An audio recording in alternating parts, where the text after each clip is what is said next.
Hello बच्चों, राधे राधे। कैसे आप सब लोग? आई होप आप सब लोग अच्छे होंगे। जैसा कि मैं आप सबको बताना चाहता हूँ कि मेरा नाम विवेक मिश्रा है और मैं आप सबका कान्हा कोचिंग सेंटर में स्वागत करता हूँ। बच्चों, आप लोगों से एक अनुरोध है, अगर आप लोगों को हमारी वीडियो और क्लास पसंद आ रही है तो प्लीज़ हमारे चैनल को सब्सक्राइब कर दीजिए, लाइक कर दीजिए और अपने तमाम दोस्तों के साथ शेयर कर दीजिए, जिससे ज़्यादा से ज़्यादा लोगों तक ये वीडियो पहुँचे और उनको भी इस वीडियो का लाभ मिले। चलो बच्चों, देर न करते हुए क्लास की शुरुआत करेंगे। हम त्रिभुज पढ़ रहे हैं। कल हमने थेल्स का थ्योरम प्रमेय सीखा है, आज हम सीखेंगे थेल्स के प्रमेय का विलोम। ठीक है, चलो। तो यहाँ पर आप हेडिंग डाल लीजिए। क्या डालेंगे? एक, यहाँ पर आप हेडिंग डालिए।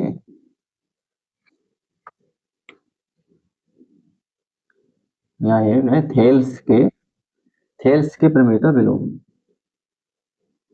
थेल्स के प्रमेय का विलोम आज हम ये सीखेंगे। विलोम मतलब होता है उल्टा। इसको जानेंगे, समझेंगे, उसको प्रूफ भी करेंगे। इन्हीं को हम क्या लिखेंगे इंग्लिश में? Converse of Thales theorem. क्या लिखेंगे? Converse of Thales theorem. और क्या लिखेंगे? इन्हीं का दूसरा नाम क्या होता है? इन्हीं का दूसरा नाम होता है कन्वर्ज ऑफ बीपीटी। ठीक है ना? अब ये शॉर्टकट लिख क्यों लिखते हैं? क्योंकि बड़ा लंबा नाम होता है, बेसिक प्रोपोर्शनैलिटी थ्योरम। ठीक है ना? आधारभूत समानुपातिकता प्रमेय। ठीक है, थेल्स के प्रमेय का विलोम। चलो, तो देर न करते हुए हम एक फिगर बनाएंगे। त्रिभुज, ये त्रिभुज पे लागू होती है, तो हमने भैया एक त्रिभुज बना ली। लो, इसका नाम दे दिया ए, इनका नाम दे दिया बी, इनका नाम दे दिया सी। ठीक है ना? और यहाँ पर हमने क्या था, एक रेखा थी हमारी, इसका नाम दे दिया डी और ई। ठीक है ना? अब देखो, पहले हम तो स्टेटमेंट लिख लो, कथन लिख लो। कथन, कथन मतलब जो बयान दिया जाता है। थेल्स भैया ने जो बयान दिया उसको पूरी दुनिया ने माना, तभी तो ये सत्य होता है। कथन सत्य होगा या तो असत्य होगा, पूरी तरह या तो सत्य होगा या तो पूरी तरह असत्य होगा। ठीक है ना? आधा अधूरा नहीं होगा कि आधा सत्य आधा असत्य।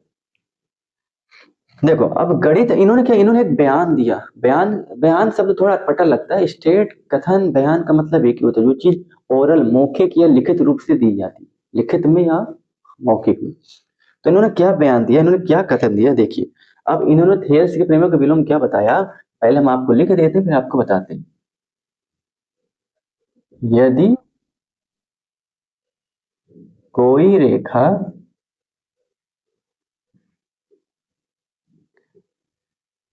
किसी त्रिभुज के, यदि कोई रेखा किसी त्रिभुज के किसी भी दो भुजाओं को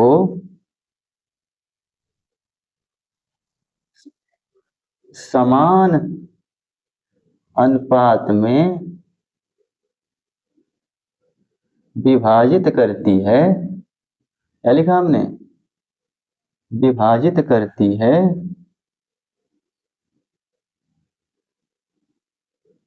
तो वह रेखा, क्या लिखा हमने? तब वह रेखा उस त्रिभुज के तीसरी भुजा के समांतर, तीसरी भुजा के क्या होगी? समांतर होगी। क्या होगी? समांतर होगी। ये होता है थेल्स के प्रमेय का विलोम। कहने का मतलब, अगर आपने थेल्स का प्रमेय सीख लिया है, उन्हीं का उल्टा कर देना है, आपको मिल जाएगा उसका विलोम। कहने का मतलब देखो, थेल्स का प्रमेय आपने पढ़ा था भैया, रेखा समांतर दिखाई थी। अगर कोई रेखा समांतर किसी त्रिभुज के अन्य दो भुजाओं को क्या करती है, समान अनुपात में विभक्त करती है, तो ये इसका विलोम मिल जाता है। ठीक है ना? थेल्स का प्रमेय आपने कल सीखा था, आज हम इसका थेल्स के प्रमेय का विलोम बता रहे हैं। अब यहाँ से आप समझो, हम इस चीज को यहाँ पर आपको बताएंगे। देख, हमें क्या दे रखा है, यदि कोई रेखा, अब रेखा कौन सी है एक बार, यदि कोई रेखा, ये एक रेखा है डी, ठीक है ना, ये किसी त्रिभुज के, ये किसी कोई भी हमने एक त्रिभुज बनाया है, इस त्रिभुज के किसी कोई भी दो भुजा आप ले लो, किसी दो भुजाओं को अगर समान अनुपात में विभाजित करती है, मतलब जो रेशियो इस वाले भुजा का है ये उस वाले, वही रेशियो इस वाले भुजा का है। कहने का मतलब अगर इन्हें समान अनुपात में विभाजित करती है तो वह रेखा इस त्रिभुज के तीसरी भुजा के समांतर होगी, क्योंकि तीसरी भुजा के समांतर होगी। ठीक है ना। कहने का मतलब हमने पहली इसको माना, दूसरी इसको माना और तीसरी इसको माना। समझ में आया आपको हमने क्या बोला? यदि कोई रेखा किसी त्रिभुज, हाँ, किसी त्रिभुज के किसी भी दो भुजाओं को समान अनुपात में अगर विभाजित करती है तो यह रेखा इस त्रिभुज के तीसरी भुजा के समांतर होगी। क्या होगी? समांतर होगी। कहने का मतलब अगर आपको हम बोले तो ये कह रहा है कि भैया डीई किसके समांतर? बीसी के। ठीक है ना। डीई किसके समांतर है? कहने का मतलब तो वह रेखा उस त्रिभुज की तीसरी भुजा के समांतर होगी। कहने का मतलब तब ये रेखा जो डीई होगा इस त्रिभुज की तीसरी भुजा बीसी के क्या होगा? समांतर होगा। और ये चीज जो है समांतर का चिन्ह होता है। क्या होता है? समांतर का चिन्ह होता है। ठीक है। ये क्या होता है? ये समांतर का चिन्ह होता है। अब पंगा ये बचा दोस्तों, देखो इससे पहले हम लिख, हाँ इसके बाद देखो पंगा क्या बचा इसमें। पंगा ये इसमें बचा कि इन्होंने थेल्स ने तो ये बोल दिया कि भैया यदि कोई रेखा किसी भी त्रिभुज के अन्य दो भुजाओं को अगर समान अनुपात में विभाजित करती है तो वो तीसरी भुजा के समांतर होती है। तो जब स्टार्ट में इन्होंने ये दिया कुछ लोग तो मान लिए लेकिन कुछ लोग तो नहीं माने। कोई होते ना हठी टाइप के, अजीब टाइप के, बोले भाई हम तो नहीं मानते कि भैया जो आपने ये बोला है और ये इतना होता है, तो बोला आप हमें इसे प्रूव करके बताओ। क्या बोल रहे हो? बोलो वो होते नहीं, कुछ लोगों की आदत होती है कि हर जगह क्या है, हर फट्टो में अपने आप को मतलब हर जगह टांग अड़ाने की आदत होती है। जबरदस्ती मतलब जबरदस्ती किसी चीज को करवाना मनवाना। अब नहीं पता है कि ये सही है लेकिन अपनी जिद करवाना, अपनी बात को मनवाना, जबरदस्ती वाला हाल करते हैं। तो इन्होंने थेल से बोला कि भैया हम कैसे मान ले कि जो आपने बोला है ये सत्य है कि नहीं भी है। तो बोले इसे आप प्रूव करके दिखाओ। क्या बोला उन्होंने? बोले इसे प्रूव करके दिखाओ।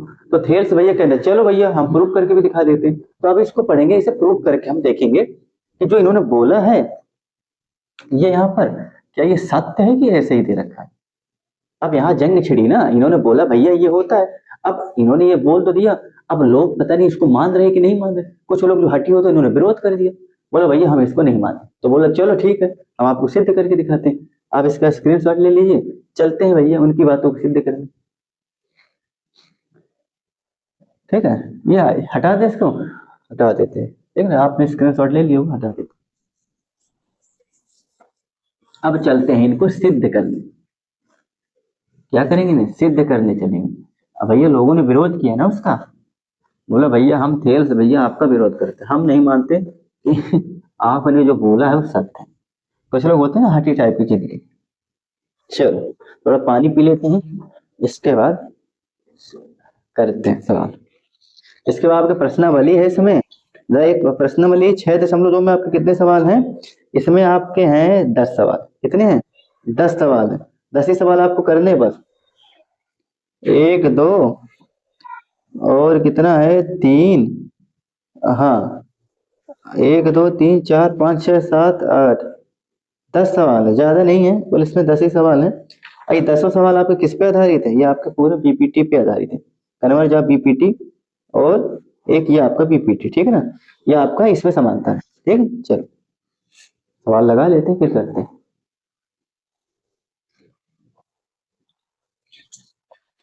चलो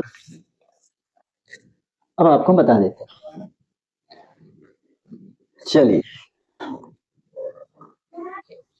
अब इसको हम प्रूव करते हैं। कैसे प्रूव करेंगे देखो, अब हम थेयस प्रेम का विरोध कैसे प्रूव करेंगे देखो। भैया विरोध तो छिड़ गया, बोले भैया हम तो नहीं मानते।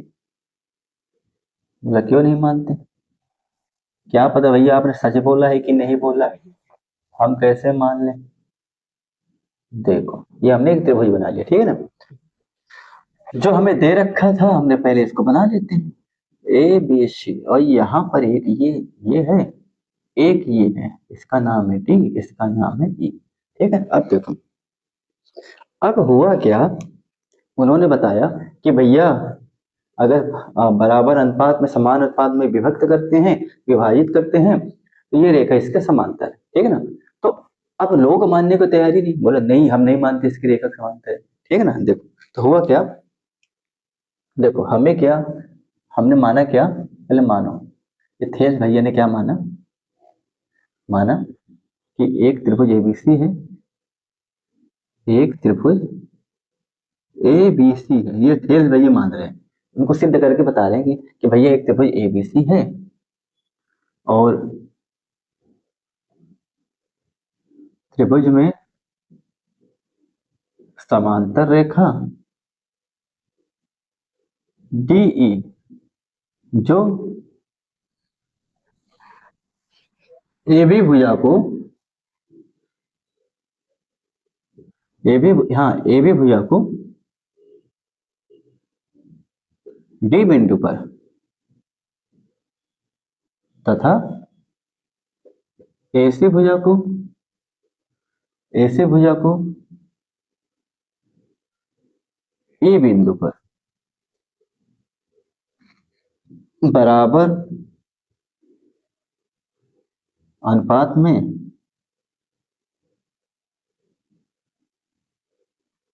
विभाजित करती है। ये दे रखा है ना, इसे क्या करती, विभाजित करती। ठीक है, ये दिया है, क्या है, ये आपको विभाजित करती। ठीक है ना। हमने क्या बोला कि माना एक त्रिभुज एबीसी है, त्रिभुज में समांतर रेखा डी जो एबी भुजा को बिंदु डी पर तथा एसी को डी पर विभाजित करती, ये हमने माना है, ये हमने दे रखा है। ठीक है ना। अब दिया दिया क्या है, देखो अगर ये है तो दिया क्या है, हमें दिया ये है, बराबर अनुपात में जो विभाजित करती है, तो कहने का मतलब एडी अपॉन डी बी है। किसके बराबर है ये, ए अपॉन ए सी के, समीकरण एक मानो, ये हमको दे रखा है, दे रखा है ना। कहने का मतलब कि भैया एक त्रिभुज एबीसी में समांतर रेखा डी जो ए बी भुजा को बिंदु डी पर तथा एसी भुजा को बिंदु ई पर काटती है, हमने माना। ठीक है ना, काट तो यहीं पर है, हमने माना बनाया। अब हमें दिया क्या, जब इसे काटेगी तो भैया हमें दिया क्या है, भैया दिया एडी अपॉन बी डी, जब बराबर अनुपात में काटेगी तो भैया थेस का क्या, एडी अपॉन बी डी, ए अपॉन ई सी, ये हमें दे रखा है। इतना समझ में आया। भाई थेल्स भैया ने इनको सिद्ध करने की शुरुआत की, बोला चलो हम आपको सिखाते हैं, आप जो मानते हैं भैया नहीं हो रहा है, हम आपको बताएंगे ये होता है। देखो इन्होंने क्या किया, ये रेखा हमने खींची, ये दो भागों में बराबर बराबर बांट रही है, जब बराबर बांट रहे हैं तो थेल्स का थ्योरम क्या होता है, एडी अपॉन डीबी और ए अपॉन ई, वही चीज हमें दिया है, हमने यहाँ पर लिख दी। ठीक है ना, क्योंकि जो शर्त पूरी कर रहा है उसके हिसाब से तो ये दिया है। जब बोल रहा है कि भाई बराबर अनुपात में काट रहा है, जब ये रेखा इसको बराबर अनुपात में काटेगी तो कहने का मतलब क्या, कहने का मतलब भैया ये रेखा ये कह रही है कि जो इनका रेशियो है ये इनका रेशियो, इन दोनों का रेशियो क्या आपस में बराबर है। ठीक है, तो हमें जो दिया हमने लिख दिया। ठीक, चलो अब देखो हुआ क्या, हुआ ये कि इन्होंने ये लिख दिया और हमें सिद्ध क्या करना है, यहाँ लिख लेते हैं। प्रूफ क्या करना है, प्रूफ ये करना है हमें कि भैया जो डीई रेखा है ना, ये समांतर किसके, बीसी के, यही हमें प्रूफ करना है, हमें यही प्रूफ करना है। यहाँ लिख दे रहे हैं भैया जो डीई है ये रेखा किसके समांतर है, बीसी भुजा के समांतर है, ये हमें सिद्ध करना है। ठीक है, तो हुआ क्या कि जो भाई साहब ने बोला भैया हम नहीं मानते कि भैया डीई बीसी के समांतर, कुछ होती है ना हटी टाइप चिट्टी टाइप, उन्होंने बोला कि भैया हम नहीं मानेंगे, हम कहते भैया डी समांतर नहीं, जबरदस्ती होता नहीं कुछ लोग जबरदस्ती वो दिखाते गुंडे, उन्होंने बोला कि भैया हम कह रहे हैं कि डी समांतर नहीं है, यहाँ पर कोई पॉइंट है और इसको यहाँ से मिलाते हैं, कहने का मतलब उसको एफ नाम दे दिया, हम कह रहे हैं भैया डीई नहीं डीएफ समांतर है। उसने क्या बोला, इसे देखो ये देखने में तिरछा लिख रहा है और पास बना दे रहे हैं, लेकिन समांतर तक यहाँ नहीं दिख रहा है, देखो कहने का मतलब यहाँ ले लेते हैं, देखो और पास, समांतरता को ही दिखाता है, और पास ले लेते हैं, ये ठीक है, ये इसको अब देख लीजिए, ठीक है ना। ये देखो, अब हुआ क्या, उन भाई साहब ने क्या बोला, बोला भैया हम नहीं मानते कि भैया डी ही समांतर है। वो हठी जेठी टाइप के लोग होते हैं ना कुछ लोग, वो कहते हैं भैया हम मानते हैं कि डी एफ समांतर है। जबरदस्ती जो होते हैं ना, मुंडई जबरदस्ती आदमी जो दिखाता है, तो भाई लोग अब उसके मुंह लगने के बाद लोग कहते भैया तुम ही सही हो। उन्होंने थेल्स कह रहे हैं भैया ये समांतर है इसकी, अगला आदमी कह रहे हम नहीं मानते, हम तो कह रहे भैया डी एफ समांतर है ना कि डी समांतर है। अब उनमें छिड़ गई है। थेल्स कह रहे भैया मान जो डी समांतर बी सी के, बोले नहीं मानेंगे। तो बोल रहे भैया डी एफ ही समांतर है। बोला जाके सिद्ध करके देख लो। बोला ठीक है, तो हम तुम सिद्ध करके दिखा दे रहे हैं, कैसे होगा। तो थेल्स ने कहा कि ठीक है तुम ही सिद्ध करके दिखाओ भैया, तुम कह रहे हो डीएफ समांतर है, सिद्ध करके दिखाओ कैसे बराबर है भैया। तो अब ये जिद तो कर लिए हैं, लास्ट में हार जाएंगे, क्योंकि भैया थेल्स तो सही कह रहे थे, ये जबरदस्ती इसमें टांग अड़ा रखे हैं, बाद में ये गलत हो जाएंगे। लेकिन इनकी जिद को हम पूरी कर देते हैं, ये कहते हैं चलो भैया नहीं हमारी जिद है भैया डीएफ समांतर है, तो चलो इन्हीं की बात को लेकर चलते हैं। तो इन्होंने रचना क्या किया, देखो ये हम हटा दे रहे हैं दोस्तों, आप इसका स्क्रीनशॉट ले लीजिए, जगह की शॉर्टेज है, आप इसका स्क्रीनशॉट ले लीजिए। हम इसको अगले, इसको हटा के आगे शुरुआत करते हैं, ठीक है। देखो ये हमें प्रूफ करना हमने लिख दिया है। अब देखो 2 मिनट में प्रूफ होगा फटाक से।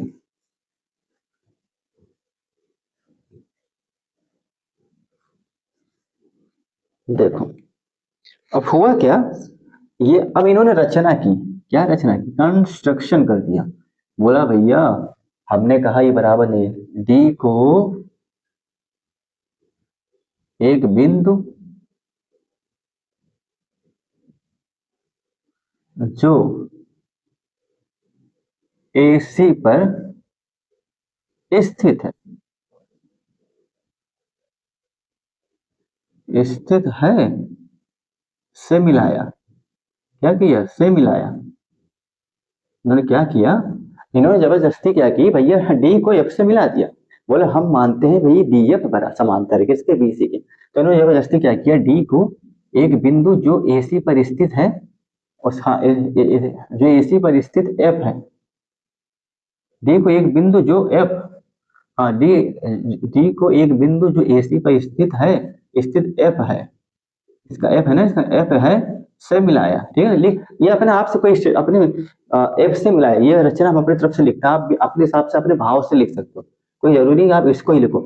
मतलब भाव सही निकलना चाहिए, कथन आपको मतलब लिखने का तरीका कुछ भी हो, भाव सही निकलना चाहिए, जो आप कहना चाह रहे हो उसमें सटीक बैठे। मिलाया एफ है जो से मिलाया, एफ है से मिलाया, ठीक है ना। अब इन्होंने इसको मिला दिया, बोला भाई हम तो मानेंगे यही सही है, ठीक है ना। अच्छा हमने उसमें एक समीकरण वहां लिखा था ना, क्या लिखा था समीकरण, एक बताना आपको काम पड़ेगा कि भैया हमें दिया हुआ है कि एडी बराबर डीबी, ये भी लिख ले रहे हैं ना, नहीं तो आप कहते हो सर ये कहाँ से ला दिया आपने, यही बराबर ही से, ये भी हमें समीकरण एक था ना हमारे, ये जगह न होने की वजह से हमने मिटा दिया, ये तो समीकरण हमारे एक था। देखो ये हमने माने तो दिया गया है ना भाई, और रेखा ही बता रही है कि बराबर अनुपात में बांट रहे, रेखा का कहने का मतलब ये है कि एडी अपॉन डीबी, ए अपॉन इसी आपस में बराबर है। अब देखो डी को एक बिंदु जो एसी पर स्थित एफ से मिला दिया, इन्होंने जबरदस्ती मिलाया, बोले भैया यही हमारा, हम कहते हैं डीएफ वो है। अब कहते ठीक है, थेल्स ने कहा अगर आप कहते हो कि डीएफ समांतर है आप प्रूफ करके दिखाओ। बोले ठीक है, देखो अभी हार तो जाएंगे, जबरदस्ती लगे, ये हमने स्थित क्या इसी मिलाया, ठीक है ना। अब यहाँ क्या लगेगा, विरोधाभास नियम, इन्होंने क्या लगाया, विरोधाभास नियम लगाया। क्या लगाया, विरोधाभास। विरोधाभास मतलब क्या होता है, उल्टा, कॉन्ट्राडिक्शन रूल। क्या लगेगा इसमें, कॉन्ट्राडिक्शन। देखो जब आपने नंबर सिस्टम पढ़ा होगा क्लास, अभी हम आपको पढ़ाएंगे पहला चैप्टर जो आपका है वास्तविक संख्या, उसमें आपका पहले चैप्टर में सवाल दिया होता है ना कि सिद्ध कीजिए √3 कैसा है, √3 परिमेय संख्या है। हालांकि √3 तो परिमेय होती नहीं, हम जबरदस्ती सिद्ध करवा रहे हैं, वो तो होती है कब परिमेय, तो उसमें हम विरोधाभास नियम का इस्तेमाल करते हैं, कॉन्ट्राडिक्शन रूल मेथड। उसमें क्या हो, चीजों को उल्टा मानते हैं। सेम चीज यहाँ अगर हमने लिख दिया विरोधाभास नियम, भाई साहब ने क्या लिखा कि हमने डीएफ को समांतर दिखा दिया बीसी के, भाई साहब ने, उन्होंने अब वो सिद्ध करने की कोशिश करें, थेल्स भैया खड़े हैं बोले सिद्ध करके दिखाओ, इन्होंने विरोधाभास नियम लगाया। क्या लगाया, विरोध। ये कह रहे हैं कि भैया हम कह रहे हैं डीएफ समांतर बीसी के, उल्टा मान लिया, हम कहते हैं डीई नहीं है, इन्होंने एक विरोधाभास नियम से क्या बोल दिया, भैया डीएफ समांतर है बीसी, ठीक है ना, जबरदस्ती। चलो अब इन्होंने क्या बताया कि भाई, इन्होंने क्या दिया, इन्होंने बताया कि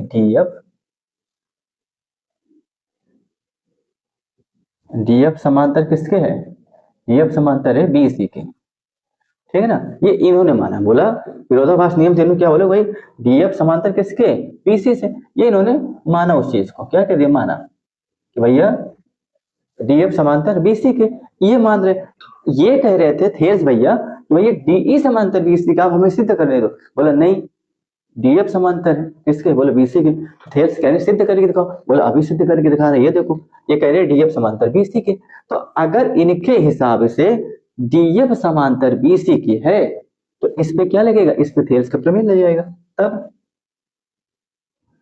तब क्या लगाओगे, थेल्स का प्रमेय, तब थेल्स के प्रमेय से, ठीक है ना। थेल्स का प्रमेय क्या होता है कि भाई अगर कोई रेखा किसी त्रिभुज के अन्य, हाँ किसी त्रिभुज के किसी भुजा के अगर समांतर होती है तो वह रेखा उस त्रिभुज के अन्य दो भुजाओं को दो भिन्न भिन्न बिंदुओं पर काटती है, ये बराबर भागों में विभाजित करती है। तो भैया अगर डीएफ समांतर है बीसी के तो थेल्स का प्रमेय से क्या हो जाएगा, आप ही बताओ। तो आपका ये हो जाएगा एडी बटे डीबी, तो किसके बराबर हो जाएगा, एएफ बराबर एफसी, एएफ बराबर एफसी। देखो जो भाई साहब ने विरोध किया था उनको भ्रम हो गया, भ्रम तो हो ही गया, अब जबरदस्ती लगे तो हैं, उनको भ्रम हो गया। अभी उनका भ्रम टूटेगा, पता नहीं कौन से आंखों से अपने देख लिए थे कि भाई डीएफ समांतर है बीसी के, तो उनको भ्रम हो जाएगा कि अरे भैया जो हम बोल रहे हैं वो सब गलत है, दोनों चीजें एक ही हैं। देखो थेल्स का प्रमेय से हमने क्या कर दिया, तब थेल्स का प्रमेय से हमने क्या कर दिया, AD upon DB, AD upon DB, और भैया एएफ, एएफ अपॉन एफ से। अच्छा हमने एएफ अपॉन एफ से क्यों किया, क्योंकि भाई साहब ने बोला कि भैया हमारे हिसाब से तो ये रेखा समांतर है, अगर ये रेखा समांतर है तो भाई इनका इनका अनुपात बराबर होगा ना कि इनका, क्योंकि भाई उन्होंने बोला ये बराबर नहीं है तो इन्होंने इनको बराबर ले लिया एएफ अपॉन एफ से, ठीक है ना। अब समीकरण दो मान लो, अब इसको क्या मानो, इक्वेशन दो। अब आप ध्यान देना, इक्वेशन फर्स्ट हमारे ये लिख रखा है, दोनों को बराबर पे लो, समीकरण एक और दो की क्या करोगे, तुलना कर दो। समीकरण एक व समीकरण दो की तुलना करो, क्या करोगे, तुलना कर देना, ठीक है ना। समीकरण एक और समीकरण दो, ये समीकरण एक है, जगह न होने की वजह से हमने यहाँ लिख दिया। अच्छा समीकरण एक और दो की अगर आप तुलना करो, आप एक चीज देखो, AD upon DB, AD upon DB, तो कहने मतलब एलएचएस क्या है, बराबर है, एलएचएस क्या है, इसका एलएचएस और इसका एलएचएस दोनों का क्या है, बराबर, क्या है बराबर। तो भैया जब एलएचएस बराबर भैया है तो आरएचएस क्यों चूकेगा, आरएचएस कह रहे हम भी बराबर होंगे आरएचएस क्या करें, बराबर होंगे, तो एलएचएस जब बराबर है तो आरएचएस को भी बराबर दिखा दो। देखो हम इसको मिटाएंगे, यहां से देखना, अब हम इसको मिटाएंगे, आप इसको ले लो क्योंकि जगह नहीं है, आप इसका स्क्रीनशॉट ले लीजिए, आगे बता देंगे। आप इसको वीडियो जब देख रहे हैं ना तो आप इसको लिख लेना, लिखने के बाद फिर आगे बढ़ा के इसको देखते रहे, इतना लिख लिया फिर आगे बढ़ाना, जैसा आपने इतना लिख लिया फिर वीडियो को आगे बढ़ा के उसका आगे देखते रहना, ठीक है ना। इसको मिटा दें, देखो हमें तो पता लग गया भैया, हमने क्या एडी अपॉन डीबी, देखो एडी अपॉन डीबी जब बराबर है एएफ एफ सी किसके बराबर हो जाएगा, एई और ईसी के बराबर हो जाएगा, ठीक है ना। चलो जब आरएचएस बराबर आरएचएस भी बराबर हो जाएंगे। अब इसको लिख रहे हैं, अच्छा ऊपर लिख दे क्या, नहीं तो समस्या हो जाएगी, देखो आप भी समझ नहीं पाओगे। एडी अपॉन हमारा क्या था, डीबी, ठीक है ना। चलो अब देखो हम यहाँ लिख दे रहे हैं, ठीक है ना, जिससे कि चीजें लिखी भी रहेंगी और समझने में आसानी भी होगी, चीजें लिखी भी रहेंगी समझने में आसानी होगी। देखो अब कैसे करेंगे, ध्यान देना, आप यहाँ लिखो भैया एलएचएस बराबर एलएचएस है तो आरएचएस बराबर आरएचएस के हो जाएगा, आरएचएस बराबर आरएचएस के हो जाएगा, ठीक है ना। ये आप लिख लेना, एलएचएस बराबर एलएचएस के है तो आरएचएस बराबर आरएचएस के। तो अब भैया आरएचएस आप ले लो, इधर कितना दे रखा है, एएफ अपॉन एफ सी, उधर क्या दे रखा है, एई अपॉन ई सी, यही दे रखा है ना। अब देखो दोनों पक्षों में आप एक जोड़ दो, क्या लिखोगे, दोनों पक्षों में एक जोड़ने पर क्या लिखोगे, भैया हमको बनाना अभी लगा है ये। अच्छा जब ये बताओ एक क्यों जोड़ा जाता है, आप इसका सेंस लगाओ, जब भाई साहब मानने को तैयार ही नहीं हो रहे, कह रहे भैया हम कह रहे हैं डीएफ, बैठ गया क्या ये? जब ये भाई साहब कह रहे हैं कि डीएफ बराबर है, तो अब जो लोग जबरदस्ती में उतर आते हैं तो वो कुछ भी उल्टा सीधा 2 + 2 को 8 बोलने लगते हैं। जब इन्होंने बोल दिया कि भाई डीएफ बराबर है, तो ये कोशिश में लगे कि हम आपको सिद्ध करके दिखाएंगे कि भैया डीएफ समांतर है बीसी की।